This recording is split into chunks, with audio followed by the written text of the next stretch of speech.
मुझे saving private रैन movie बहुत ही ज्यादा पसंद है। मैंने 5, 6, 7, 8 बहुत बारी पिक्चर देखी है। और जब मैंने पिक्चर पहली बार देखी थी तो इसके बहुत सारे सीन ऐसे थे जो मुझे बहुत ही इंटरेस्टिंग लगे थे।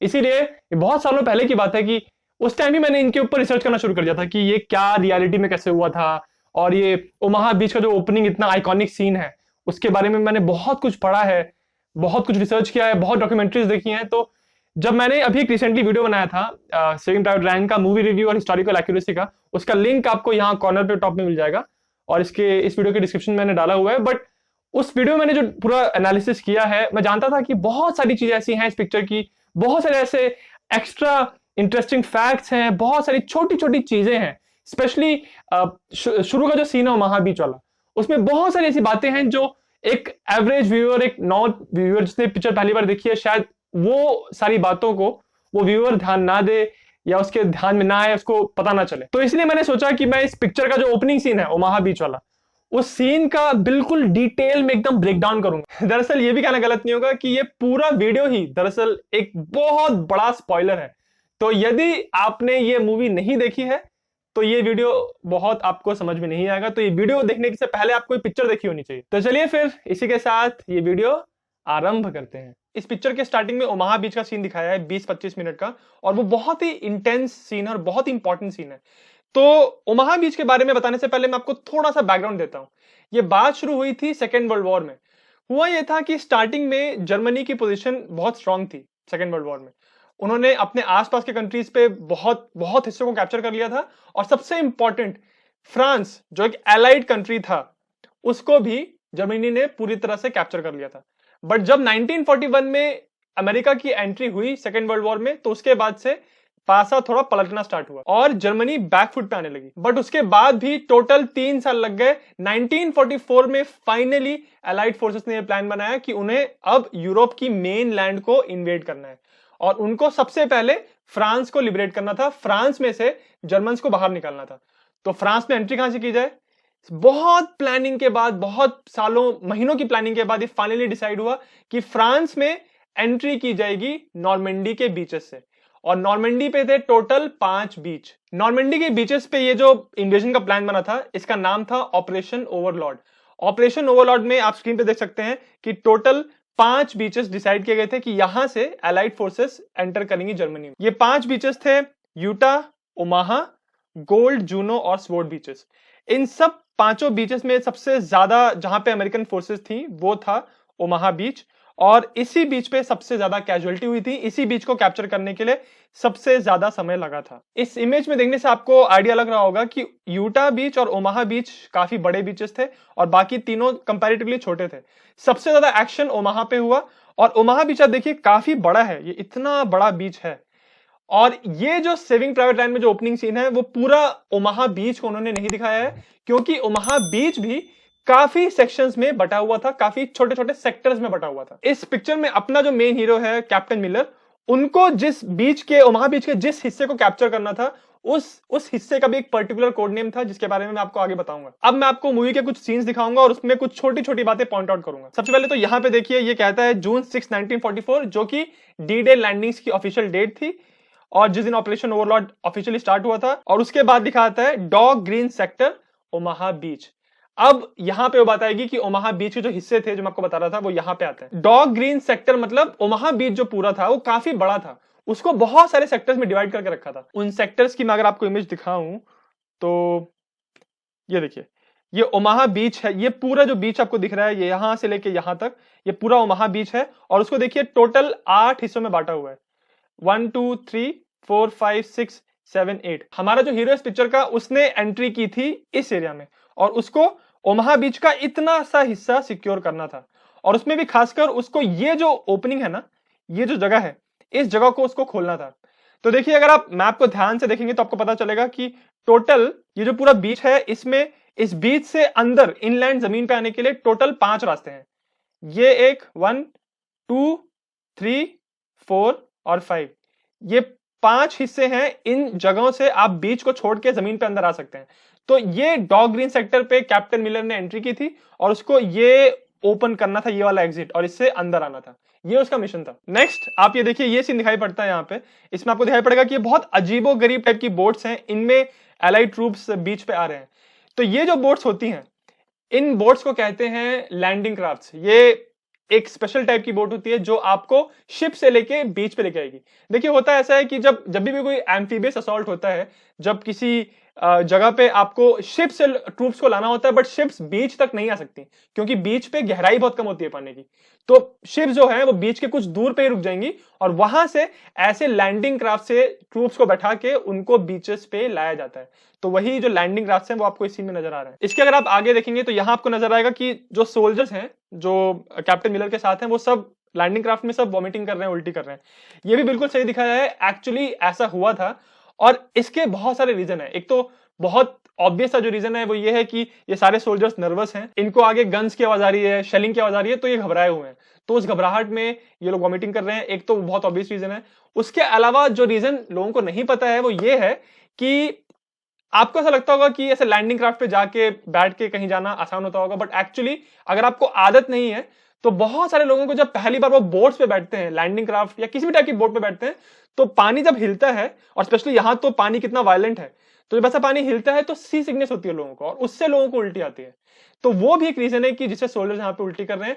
और तीसरा जो रीजन है, जो बैकग्राउंड बिहाइंड द सीन्स है, वो ये है कि जब 1944 जून 6 को ये नॉर्मंडी पे लैंडिंग्स हुई थी, तो शिप से उनको जब इन लैंडिंग क्राफ्ट पे लाया गया था, तो उसके पहले जो उनको खाना दिया गया था सुबह सुबह अर्ली मॉर्निंग में, वो उनको ब्रेकफास्ट बहुत ही हैवी कराया गया था, क्योंकि वो पता था कि ये सोल्जर्स जा रहे हैं लड़ाई करने के लिए, उनको बहुत मुश्किल एक ऑब्जेक्टिव इनको कंप्लीट करना है, इनका मिशन बहुत मुश्किल है, इसलिए उनको बहुत अच्छे से खाना दिया गया था और इस वजह से इन्होंने बहुत हैवी ब्रेकफास्ट किया था, जिसकी वजह से अब सी सिकनेस के साथ साथ इन सोल्जर्स को यहाँ पे उल्टियां हो रही हैं। और बाद में ये प्रूव हुआ था कि इन उल्टियों की वजह से सोल्जर्स काफी वीक हो गए थे और इसलिए भी वहां पे कैजुअलिटी रेट बहुत बढ़ गया था। इसके आगे देखते हैं, ये देखिए यहाँ पे सार्जेंट हॉवर्थ का जो कैरेक्टर है वो कह रहा है कि I want to see plenty of beach between man, और आगे कहता है 5 men is a juicy opportunity, 1 man is a waste of ammo.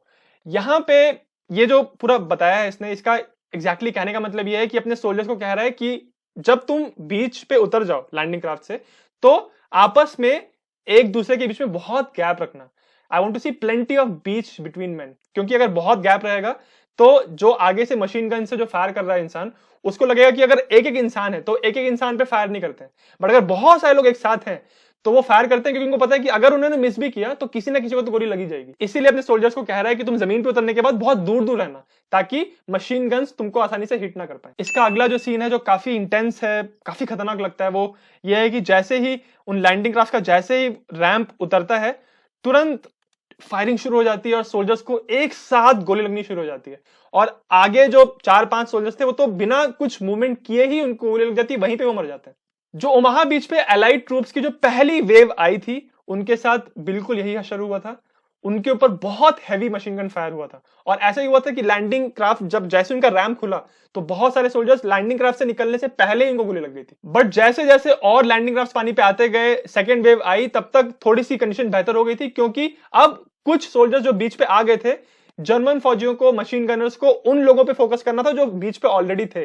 तो इसके बाद इसीलिए जो सेकेंड वेव जो आई और उसके बाद जो सब्सिक्वेंट वेव्स आई, उनके लिए उतना मुश्किल नहीं था, क्योंकि बहुत सारे लोग बीच पे ऑलरेडी थे। इस सीन में देखिए टॉम हैंक्स का कैरेक्टर अपने फौजियों को बोल रहा है ओवर द साइड, वो अपने फौजियों को साइड से जंप करने के लिए कह रहा है। और देखिए यहाँ फौजी साइड से जंप कर जा रहे हैं।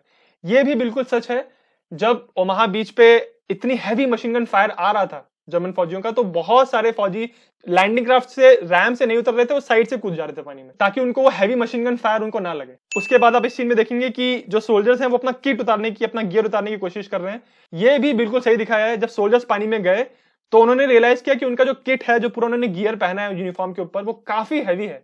इसीलिए सारे सोल्जर्स पानी में कूदने के बाद, पानी के अंदर अपना ये गियर जल्दी जल्दी उतार रहे थे, ताकि वो पानी में ऊपर वापस आ पाए। और इसी वजह से काफी ऐसी भी वहां पे कैजुअलिटीज हुई थी जो अपने गियर को उतार नहीं पाए और पानी में ऐसे ही वो डूब के मर गए थे। इसके बाद जो सीन दिखाया है वो काफी चर्चा का विषय रहा है। देखिए सोल्जर्स के आसपास से गोलियां निकल रही हैं और आगे के सीन में एक्चुअली सोल्जर्स को गोली लगी भी है। तो क्या ऐसा रियलिटी में हुआ था? इसके आंसर्स काफी वेरिड हैं, क्योंकि जब एक बार इंसान पानी के अंदर चला जाता है तो कोई बुलेट उसको लगे, ये इस बात पे डिपेंड करता है कि वो बुलेट किस टाइप की है और किस एंगल से फायर की जा रही है। अगर कोई बहुत फास्ट मूविंग बुलेट है, कोई ऐसी बुलेट है जो बहुत तेजी से चल रही है, तो पानी में आने के 4-5 फीट के बाद वो स्लो जाएगी और फिर अगर वो लगती है किसी को तो उससे इंसान को डैमेज नहीं होगा। और अगर कोई दूसरी टाइप की बुलेट है जो धीरे चल रही है, तो पानी में वो बहुत दूर तक जा पाती है। इसलिए शॉटगन्स जो होती हैं उनका फायर बहुत दूर तक जाता है पानी के अंदर। तो इस सीन में ऐसा है कि अगर आप पानी में एक डेप्थ के नीचे हैं तो आप बुलेट से सेफ रहेंगे। इन सीन्स में आप देखेंगे कि देखिए यहाँ पे ये, फिर ये जो स्ट्रक्चर्स हैं पानी में, ये है क्या? ये कुछ मेटालिक ऑब्स्टिकल्स थे जो इन बीचेस पे लगाए गए थे। इनका पर्पस ये था कि कोई भी पानी से अगर लैंडिंग क्राफ्ट आ रहा है या कोई भी पानी से कोई व्हीकल आ रहा है तो डायरेक्टली बीच पे ना आ पाए। ये ऑब्स्टिकल्स उन सारे व्हीकल्स के मूवमेंट को रोक देगा। इस सीन में देखिए आपको नजर आएगा कि कैप्टन मिलर बोल रहा है, shore party, no armour has made it ashore. इसका मतलब बताऊंगा आपको आगे। उसके आगे वो कहता है, we got no DD tanks on the beach, dog 1 is not open. ये जो सेंटेंसेस हैं इनका मैं मीनिंग आपको बताता हूं। जो पहले 2 सेंटेंसेस जिसने बोले, no armour on the beach and no DD tanks on the beach, ये दरअसल एक स्पेशल टाइप के टैंक की बात कर रहे हैं यहाँ पे, जिसका नाम डीडी टैंक था। ये एक बहुत ही विचित्र टाइप के टैंक थे जो अलाइड फोर्सेस ने बनाए थे नॉर्मेंडी के इन्वेजन के लिए। ये टैंक्स एम्फीबियस थे, यानी जमीन पे तो चलते ही हैं, बट पानी पे भी ये टैंक्स तैर के कुछ डिस्टेंस को कवर कर सकते थे। तो नॉर्मेंडी में लैंड करने के लिए अलाइड फोर्सेस ने ये डीडी टैंक्स बनाए थे। बट अनफॉर्चुनेटली हुआ ऐसा था कि जब वो फाइनली दिन आया, जब ओमाहा बीच को इन्वेड करना था इन लोग को, तो उस दिन पानी बहुत रफ था और लहरों की हाइट बहुत ज्यादा थी। इसीलिए ऐसी कंडीशंस में उन डीडी टैंक्स को टेस्ट नहीं किया गया था। तो इतने सारे 2 दर्जन से भी ज्यादा डीडी टैंक्स को लॉन्च किया गया था पानी पे, बट सिर्फ 2 टैंक फाइनली बीच पे आ पाए और वो भी कुछ भी काम नहीं कर पाए और सोल्जर्स को हेल्प नहीं कर पाए। इसीलिए जो कैजुअलिटी रेट था, इसीलिए बहुत सारे अलाइड फोर्सेस को वहां पे जान गंवानी पड़ी, क्योंकि जो टैंक्स थे जो मिशन का हिस्सा थे वो पानी से जमीन पर आ ही नहीं पाए। और वही चीज यहां पे कैप्टन मिलर कह रहा है कि we got no DD tanks on the beach. इसके अगले सेंटेंस में उसने कहा है कि dog 1 is not open. Dog 1 actually वो एग्जिट था जिस एग्जिट को यूज करके आप ओमाहा बीच से निकल के जमीन पे जा सकते थे। मैं आपको फिर से वो मैप दिखाता हूं। ये ओमाहा बीच का मैप है पूरा, और ये देखिए ओमाहा बीच, ये पूरा लाइन है, ये जो ओमाहा बीच की लाइन है, इससे निकलने के ये 5 रास्ते हैं, 1 2 3 4 5। और ये जो डॉग ग्रीन का सेक्टर है जहां से कैप्टन मिलर ने एंट्री की थी, उसको ये जो हिस्सा है, ये एग्जिट, इस एग्जिट का कोड नेम था डॉग 1। और वो यहां पे यही कह रहा है कि डॉग 1 इज नॉट ओपन, क्योंकि उसके इतने सारे सोल्जर्स वहां मर चुके हैं और वो आगे एडवांस नहीं कर पा रहे हैं। और उसका जो मिशन ऑब्जेक्टिव था कि इसको डॉग 1 एग्जिट को क्लियर करना है, वो जो है अभी तक क्लियर नहीं हुआ है। वही वो बता रहा है आगे कम्युनिकेट करने के लिए। यहां पे एक छोटी सी चीज है जो मैं आपको बताऊंगा। जब कैप्टन मिलर रेडियो उठाता है तो फोन पे बोलता है कैट एफ। ये दरअसल शॉर्ट फॉर्म है, इसका फुल फॉर्म है commander of amphibious task force. तो ये अपने कमांडर को फोन कर रहा है ये बताने के लिए कि डॉग 1 ओपन नहीं हुआ है। तो वही वो कोड है कैट एफ। इस सीन में देखिए सार्जेंट हॉर्वैथ अपने एक सोल्जर को कह रहा है कि there is your BAR। BAR दरअसल एक स्पेशल टाइप की ऑटोमेटिक राइफल थी जो सेकंड वर्ल्ड वॉर में अमेरिकन फोर्सेस ने काफी यूज की थी। तो वही राइफल का नाम है BAR। वही वो पूछ रहा है कि तेरी BAR कहाँ है। और उसके रिस्पॉन्स में राइबन कहता है कि वो जो उसकी गन है वो पानी में उसने फेंक दी क्योंकि वो बहुत भारी थी और वो पानी से ऊपर नहीं आ पा रहा था। उसके बाद यहाँ पे कैप्टन मिलर्स कहता है ब्रिंग अप सम बैंगलोर। जब मैंने पिक्चर ये पहली बार देखी थी तो बैंगलोर का नाम सुन के, मैं ऑब्वियसली एक इंडियन हूं, तो मुझे लगा कि यार बैंगलोर का जिक्र यहाँ क्यों हो रहा है। बहुत सरप्राइजिंग था मेरे लिए। जब मैंने इस पे और रिसर्च किया तो मुझे पता चला कि भाई बैंगलोर दरअसल एक स्पेशल टाइप का बॉम्ब होता है। इसका फुल नेम होता है बैंगलोर टॉर्पीडो।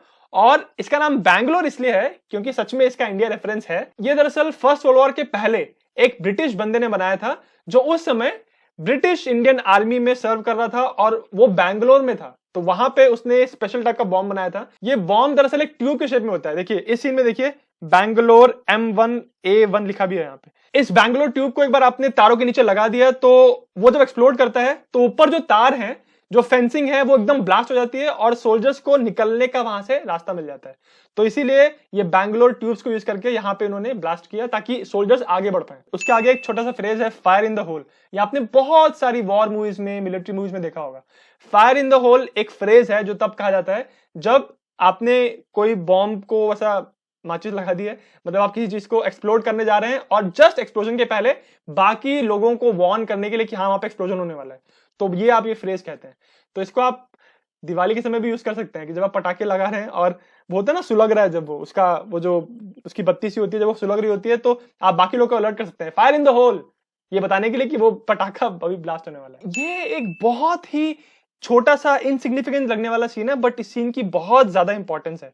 ये जो दो बंदे हैं ये बाहर निकल के हाथ खड़े करके कुछ तो बोल रहे हैं अपनी भाषा में, और जो सोल्जर्स हैं अमेरिकन सोल्जर्स, उन्होंने ये बोला कि हमको आपकी बात समझ में नहीं आ रही और सीधे उन लोगों को गोली मार दी।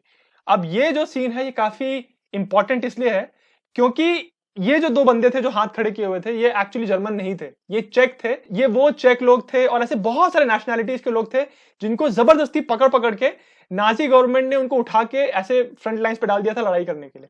तो ये सोल्जर्स वही कह रहे हैं कि हम जर्मन्स नहीं हैं, हम चेक हैं, बट और सरेंडर कर रहे हैं, बट फिर भी इन अमेरिकन सोल्जर्स ने उनको गोली मार दी। और उसके बाद वो लोग हंस भी रहे हैं। इस सीन में स्पीलबर्ग ये दिखाना चाह रहा था कि वॉर में कुछ भी सही गलत नहीं होता, सभी लोग विलन होते हैं।